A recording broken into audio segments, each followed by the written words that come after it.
It's 2 p.m. in downtown Montreal, and I'm asking people on the street, what's your impression on the Chinese? Hi. What's your impression on the local Chinese? I really like these people because they are very open and they are very friendly.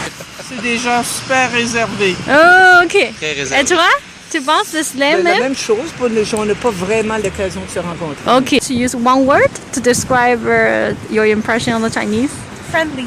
Bof, les Chinois, au coup, ça dépend. Il y a deux versions des Chinois. Alors, Ouais. il y a un côté qui sont un peu plus ouverts, puis l'autre côté qui sont un peu plus fermés.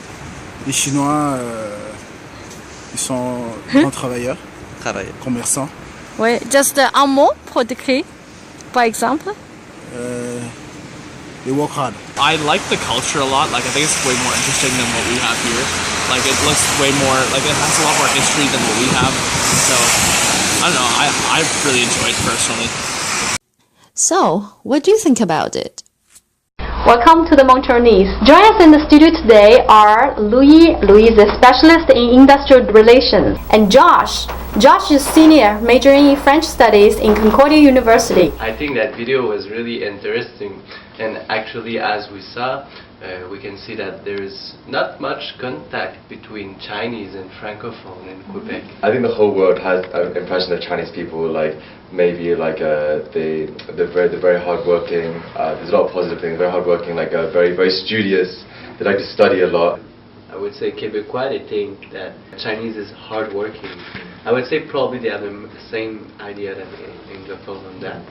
It's just that they don't have much contact. Yeah. Chinese.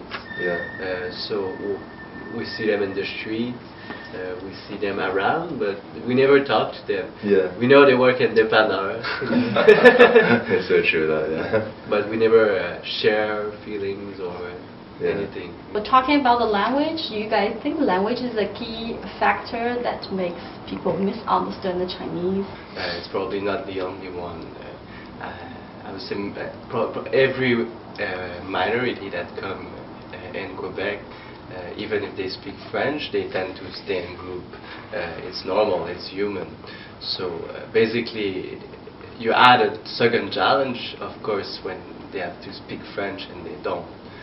So it's kind of a mix of many things. As a half Chinese person, like I think even when I hang out with Quebecers, I still don't understand what they're talking about, and there's a lot of times I still kind of feel like like not really in the group, like kind of out of the group, because my French is just not really good enough.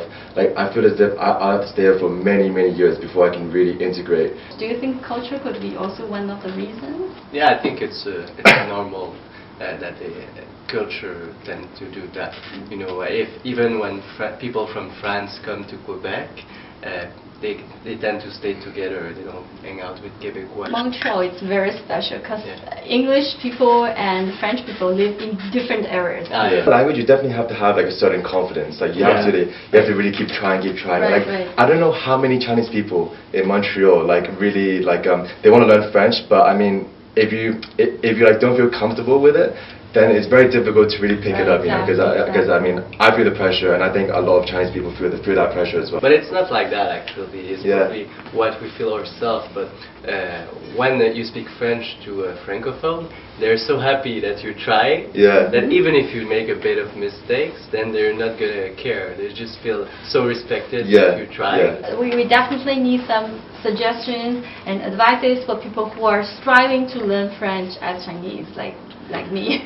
So do you guys have any suggestions? I would really like to mention one thing that I found really useful in learning French is that there's something called like language exchange. So like there's a lot of websites online. If you just type in like language exchange Montreal into Google, then like what I normally do is I'll find somebody who speaks French, and then they maybe want to learn English or they want to learn Chinese, and then so like I teach them English or Chinese and they teach me French, and I find that's really good because it's very friendly, not a lot of stress, no pressure, and you're having a good time, and you can do like 1 hour teaching, 1 hour learning, you know. And I find that was really good for like when like maybe 1 year ago my French was really bad. And I felt like I was really nervous about speaking it, and in that case I feel better because you know it's like with a friend and you're relaxing, you know. Right. So that was a really good thing that I did, language exchange. But I have a concern actually. We have so many people, so many Quebecois who can speak like French, but how do you define? How do you know that this one is the best teacher? Because teaching is a different thing. It depends, you know. You're exactly right. Just because you speak a language doesn't mean you can teach it. Yeah. But I mean, like, you can always learn, you know. Yeah, it would be a good idea by moving in a French area. Oh yeah. At first, it will be very difficult, but then you break the ice and slowly you start to get better and better. And after a while, maybe you can get a job. Okay. Thank you guys for coming. No worries. Thank you. Yeah. Thank you so much. Thank you. Cheers.